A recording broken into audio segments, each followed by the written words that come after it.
Yeah, we're live. We are live, big guy. We're live. Yeah. We haven't been live Alrighty. for This is ages. exciting. What's that? We haven't We've been been live live for for ages. ages. Nah, we haven't been live Don't for say that. ages. Oh, you mean like, yes. I thought you meant we've been live for ages, like minutes. I was like, oh, shivers, what have I just been talking about? No, we haven't been live for No. ages. Does it tell you how long since? I don't know, probably. I can just be Marcus, can't I? And it will tell me that we've done it. Where will it say like 100 not out is gone live? Yeah, it should have told me, but it hasn't. It's not telling me. Are we definitely live? Are you seeing comments? It's. Are there people saying? Oh, here we go. It's there now. All right, now. There we go. Heidi's there. We're back. Yes, Heidi, Oh, hi, we are back. hey, Heidi. We're good? Oh, yep. They're live. Okay, cool. Oh, yep, great. Oh, hey, Melissa. Yes, you are live. All righty. We are. We'll stop swearing. All right, good. All right, this is good. Nice to be back live. Getting our mojo back. Yeah. 2023 style. Nice to have people sending little love hearts. Yeah. Send 200 stars to pin your comments here. I mean, it's so gamified, isn't it? What is that? Like, where do I get the stars from? I don't know. I don't know. Hey, Julie. Unbelievable. Yeah. Good work. Julie Hill. Yeah, maybe it's Hey, you too. 200 hearts. Yeah, maybe I send 200 hearts, Jules. Do that. Yeah, I'm just going to do heaps of... I'm just love hearting all over this. Love Bang, hearts bang, bang, and bang, thumbs up. bang, Then we bang, can bang, pin it. bang, I don't bang. know what sending bang, 200 bang, bang, stars bang, means. bang, bang, bang, bang, bang, bang, bang, bang. I'm sending 200 stars, but I don't see what it's doing. Anyway. Where are the stars? I don't know. Alrighty. No. Great. I'm angry. Let's Angry do it. because I can't figure it out. Don't get All angry. right. It's not worth it. The oldest American in the world would not have done that. Bessie. No. All right. Speaking of which, I'm going to hit record. Do it. All right. Hit record now. And then Skype will take 400 years for this file to start recording. In 2016, 12, 8, 4, 3, 2, 1. Hello and welcome to 100 Not Out, a weekly show dedicated to helping you master the art of aging well. Marcus Pearce here with you. And well, shock horror. My brother from another mother, one of the most beautiful human beings you will ever meet. A heart of gold, an incredible man. And I think 8 to 9 years before I take the record, Dr. Damien Christoph will be the oldest person in Australia.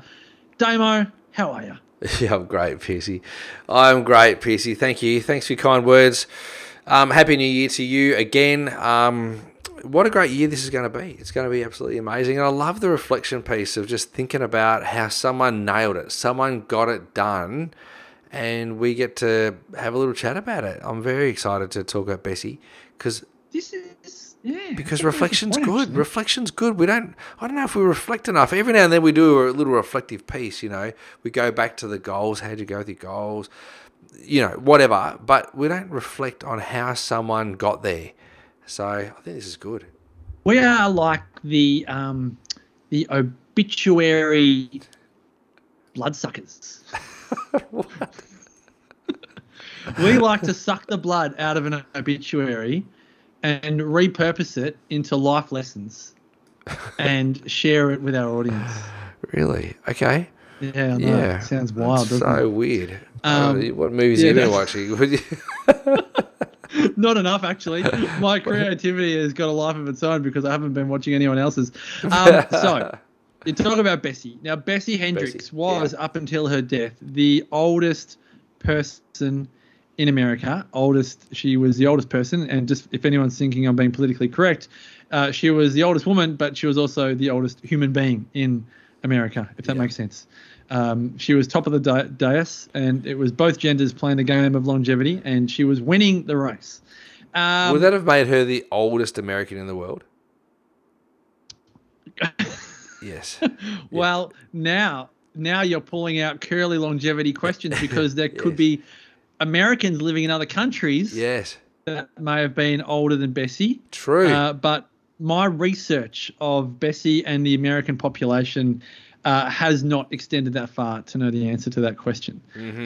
Okay. But let us pull apart some of Bessie's life based on some of our research into Bessie, which has been shared by family members since she passed away at the age of 115. Now, I already know, Damo, What a cracker. that I reckon there's people listening right now going, well, I don't want to live to 115. Mm-hmm.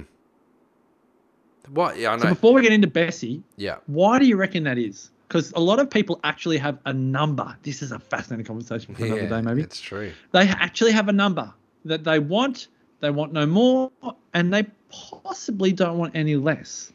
Why do you think that is? I don't know. It's because I think that's where they see happiness either ending, or comfort ending. So in their mind, people go, well, I don't want to get to 100 because life's pretty poo at 100. And then they go, oh, like... According to who? Them. Like the person who's saying that, because they don't know. Like, you don't know. Like when we reflect, we go, oh, what was the greatest decade? I go, oh, the last decade was the greatest decade. Because it was just so good. 20s are great. 30s are great. 40s are great, And so it's really hard to forecast and to look forward and go, oh, wow, how good's my 80s going to be? Like, I can't wait, or how good's 90s going to be? It's going to be the best. I'm going to be playing golf every day. Well, maybe you're not, so maybe it's that. Will you still be playing off a handicap of 5? No, hopefully, I would hope that eventually, I'd hope that I get to scratch, to be honest with you, Piercy. And I just don't know how long that's going to stay for, So I've got to change the way I play golf.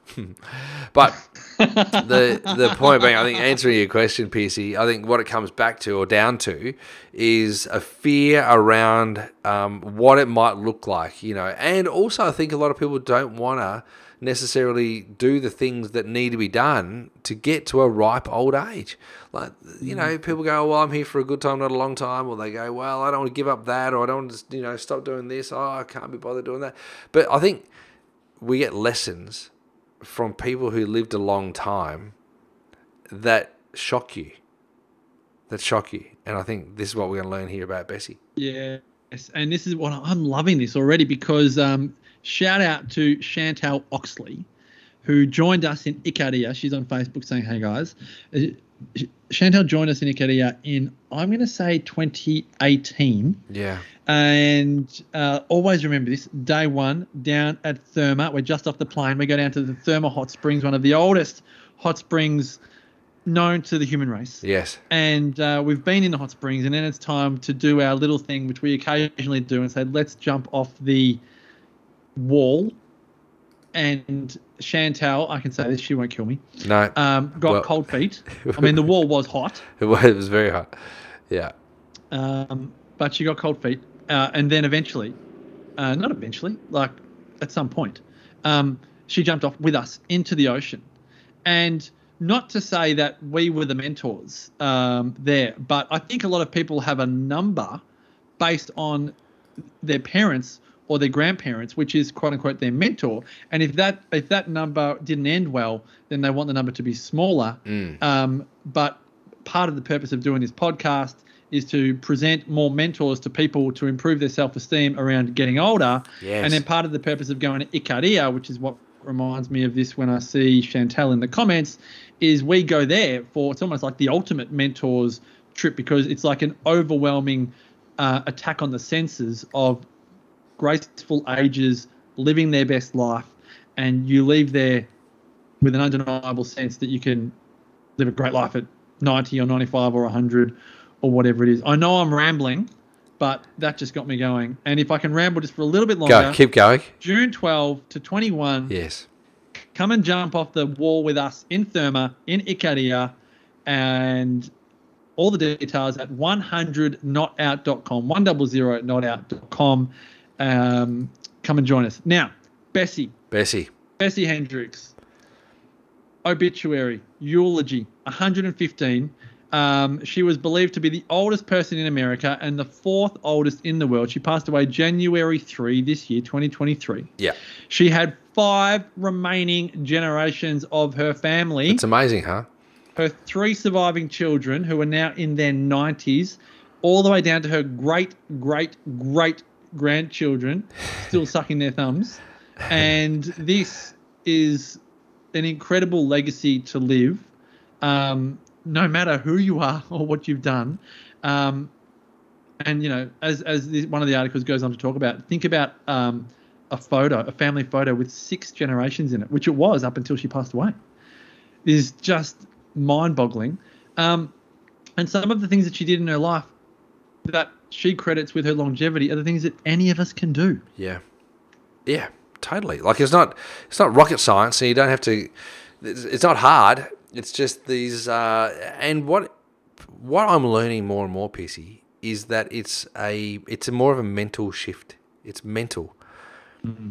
It's mental because when you think about it, so they talk about Bessie, and she talks about it, and one of her things that she used to say is, therefore, by the grace of God, go on, like keep on pushing on. So she had this enormous amount of optimism that she'd talk about, that she was always maintained optimism, even in the face of adversity. So she always felt that the more optimistic she was, the stronger she was, and that kind of approach to life, or that kind of set of goggles that you put on,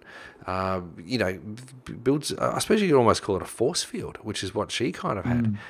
Like it's this stuff that would cause dings in your armor. Like she just would just deflect them because she's got optimism and strength on her side, because she goes, therefore, by the grace of God, go on. Just keep on moving on. Don't get bogged down in the humdrum. Don't try and find the woe. She just kept on going. Yeah, she lived through the Roaring '20s, the Great Depression, 2 world wars, amazing, dawn of the internet age, and a global pandemic. Born in 1907, she was a teacher in a one-room schoolhouse in Iowa. Mm-hmm. She raised 5 children, 2 of them who she outlived. And I think what I find amazing about Bessie is that she loved farming, and she actually was exposed to like a hard life. It wasn't, so many people these days are almost, obsessed with ease. Yeah. But I think it's the hardness that then creates the resilience, and then that creates the optimism, because you know that you survived the hardness, that makes you kind of recognize that you were really a strong human being. Yeah. I just think it's it's just it you can't get it in a pill. You can't get it in a cutting edge technology. What is it here? She raised around 500 chickens. She canned up to 800 quarts of vegetables and fruit from her garden. I thought of you immediately. I was like, I can just imagine Damo. Damo in his 60s and 70s, when he's not playing golf, he's so going to be in the veggie patch. And it's not even going to be the veggie patch. It's going to be like the botanicals space with flowers and plants, and he'll be giving the bonuses or the extras, whatever it's called, to the neighbors, and he'll be just wandering over with a cut off and giving it to random strangers, and you'll just be like a pig in what. I can already see it. Yeah. You will be the oldest man, the oldest person in Australia, and you'll be telling everyone how to live your great life. We'll see what happens. And I'll be 7 years behind you. Yeah, I'll still have you over at my house, don't you worry. You won't be too young. In fact, it'll make me feel younger because you'll be so young, But you know how I remember, I'll go back to this because we've brought this up a few times. I remember when LT, our great friend Lawrence Tam, was doing a podcast, Inside the Champion's Mind at the time, and he was talking about, things that waste your time. Things that are like time wasters, like gardening, stuff that you can outsource. And then if we look at longevity, which, maybe at that time in LT's life, that might not have been one of those things that, longevity might not have been one of the things that he was goaling for.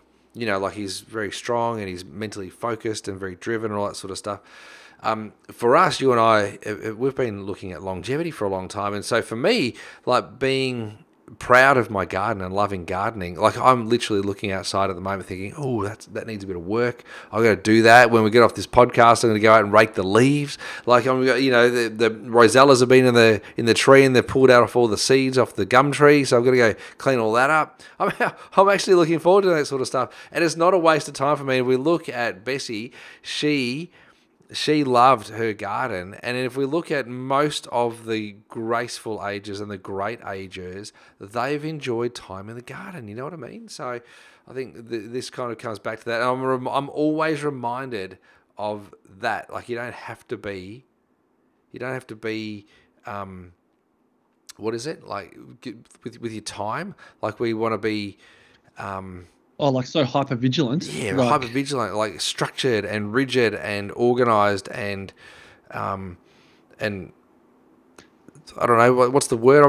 But also, like, if you find joy in something, my whole thing is like, if you love it and it makes not if it makes no sense, but like, you know, if there's things that you're drawn to and you just love it, don't logically try and question it and explain it. Just own the fact that you love it and then prioritize it. Like, for some people, it's playing the trumpet. For others, it's gardening. For some people, you know, I was just bumped into my next door neighbour the other day. No, I went looking for cumin, and I said to my neighbour, "Do you have any cumin?" Yeah. She said, "Yeah, come on in." And there was a table tennis table in the dining room, and I was just so excited to know that my next door neighbour had a table tennis table in their dining room, because I love table tennis. and you can't knock these feelings of joy when you look out the window and you see gardening that you want to do. You don't want to go and psychoanalyze those feelings. You just want to own them and go, I'm going to go out there and do that. Like, let the magnet bring you in and draw you in. Unless it starts with a C and ends with an E, like cabbage or chocolate or Coke or the extension of Coke. I crave cabbage all the time. You know, or caffeine. Don't let those things magnetize you too much, maybe once a day. But you don't want, like, this is the type of stuff. When we're talking about longevity and aging well, let's not overcomplicate it. And you can be 25 and get this message and live it, and well done, and that's just awesome. Or you might be 75 and only just learning it now, like learning how to live now. Yeah. Like, life is a constant game of trial and error, but there are patterns, and these patterns are far too overwhelming. Like, Damo and I, you and I mean, we're sharp, but we're not the sharpest tools in the shed. But it's pretty obvious to us what the secrets to longevity are. And Bessie Hendricks, the oldest person in America up until her death age 115, has reinforced it once again.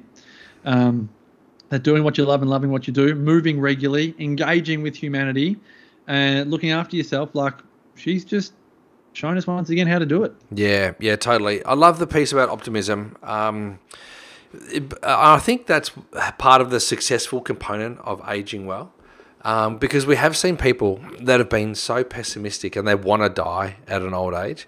Remember that bloke who just wanted to die? What was his name? He just, like, I don't want to be here. Like, I hate it. He was on. Well, did we interview him, or you mean? Like, nah, remember he was on the video, that disc that you sent me. Well, maybe he got interviewed. Oh, like the 100 Plus Club. Yeah. He got interviewed and he was like super grumpy about being old. He's like, I don't want to be here. Like, I actually want to die, but I can't die, you know? He was like 100 and something years old. He must have been the grumpiest, oldest bloke in the world, I reckon. So I think enjoying the years of your aging is a success. And so the success comes from the enjoyment. The only way you can enjoy it is to see the blessing. And so in Bessie's case, she's like, oh, how good is this? It's kind of like if we go to the castle and we kind of go, oh, my gosh, you know, what have you done here? This is the best. This is the greatest. Like, Bessie's going, I can't wait to have fried chicken tonight, you know. Like, she's like, this fried chicken, that's my favourite meal, you know, and she's excited. She feels blessed that she can get those sorts of food. So, again, it's counting your blessings, looking at that, and maybe that means optimism or being optimistic, but maybe it's counting your blessings. It doesn't mean you can't be humdrum and boo-ha and all that sort of stuff about some things, but don't remain in that state. Try to find your way out of it.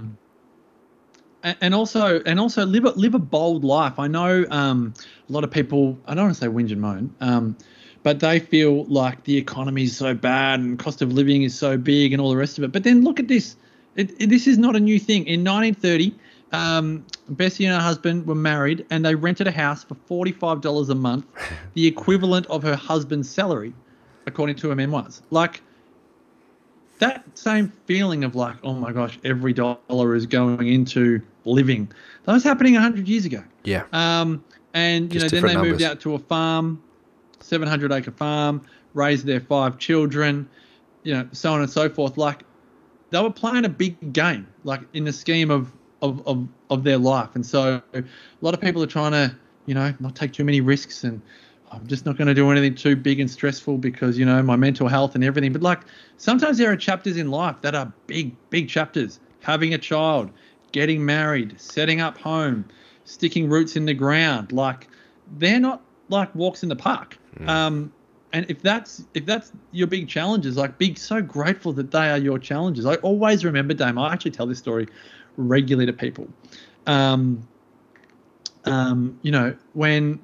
often said, people go, "How are the kids?" And you'd say, "Oh, they're wild, they're mental, they're so loud or whatever." And then someone might say who hasn't had kids, they go, "Oh, we'd love to have your problems." Yeah. I was like, yeah. Thank you. Yeah. Yes. And a lot of the problems that people have, like they would love to have your problems. Yeah. And I just think we all need to be mindful of the things that we might whinge, or like you said, be optimistic. Yes, okay, crack it every so often, but like don't live there. What you would say, stinking thinking. Don't live in stinking thinking for a long time. Yes, get it out, crack it. Christmas Day didn't work out as you would have wished.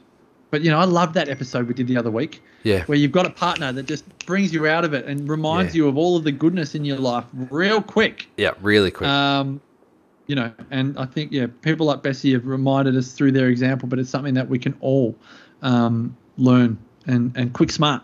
Yeah, I agree. Good on you, Bessie. Unreal. I love that. And it says here, like, Hendrix is survived by her children, Joan, Glenda, Leon, and her 14 grandchildren and 26 great-grandchildren and their children and grandchildren.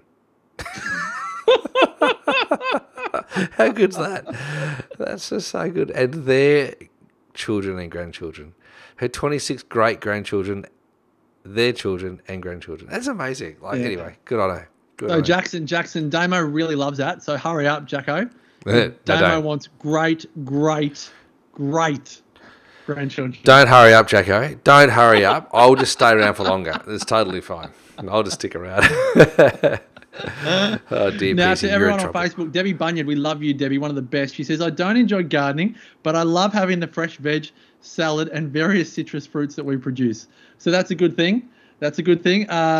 Pete Lennon, a great garden started years ago. Yes, Pete loves gardening. Very good. And what else have we got here? Heidi says, my mum is 90. She can't understand why she is still here. None of her family got near there. That's another interesting one for another day. Yeah. Is outliving family, particularly when parents have, had a heart attack in their 50s and died in their 60s or 70s, and then you get to that age and then you outlive that age and then you become the gold medal winner in your lineage, and you don't know why or how or whatever it is. Like, that's a big thing as well. Yeah, no, I agree with that. I think, again, that's just the surprise. You just didn't plan for it. People just didn't plan for it. They're kind of like, I never expected this to happen. So it's... and you hear that a lot. I mean, Bessie Hendricks wasn't living... The purpose of her life was not to be the oldest living person in America. No. Or the fourth oldest person in the world.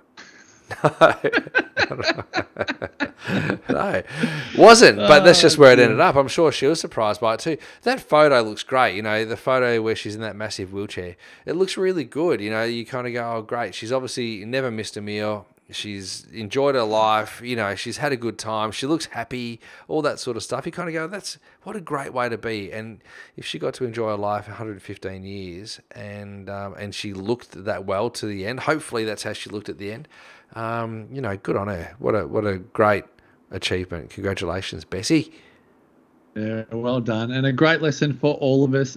For everyone that's been listening to today's podcast, hope you've enjoyed this conversation. We'll put a link of one of the many articles about Bessie in the show notes. We've got some great guests coming up in 2023. The lads from Yaya Next Door are going to be joining us this year, which is very exciting. Chris Hudson, the oldest woman to ever complete the marathon in Antarctica, is going to be joining us. Did that at the age of, I think, 69. 8 hours. What? 8 hours. Ravi better listen to that one. Minus 20 degrees wow. weather, doing the good old 42.2 kilometers. Oof. So plenty of inspiration coming your way in 2023. Lots of humor, an international longevity experience, if you don't mind, in the middle of June. Go to 100notout.com if that's for you. We can't wait for this year ahead on 100 Not Out. Thank you for choosing us amongst the millions of podcasts that you have at your disposal. We love that you are part of the 100 Not Out community. And Damo, as we like to wish every single one of our listeners, may the rest of your life continue to be the best of your life. Bye for now. Boom, boom, boom. Thank you, Facebook. We actually can't stick around because we're both pretty pressed. MP has to go cook for the wife because she's busted her ankle. I'm on dinner for 2023. He's on dinner every night. So it's eggs and greens for dinner and for breakfast, I can guarantee you. You know my new quick version, because it's been so intense. What? It's eggs and sauteed spinach. Ooh. Because sauteed spinach with a bit of garlic, a bit of butter, and a bit of salt takes all of a minute. Yeah. And I was talking to a client today, and they're like, "Oh, I'm having toast in the morning." I was like, honestly, just do eggs and greens. 2 scrambled eggs and a bit of sauteed spinach will take you no longer than, 2 pieces of Vegemite toast. Yeah. Yeah, it's unreal. I cooked up some eggs the other day just because it's so easy, just, a couple of sunny side up ones, and it was just so easy. I don't know why people don't do it. But I would actually love to talk to you another episode. We are having a truckload more bread in our family, and is at the age of the kids, 13, 10, obviously the age of the kids doesn't sound right because their age doesn't go to the store and buy the bread. No.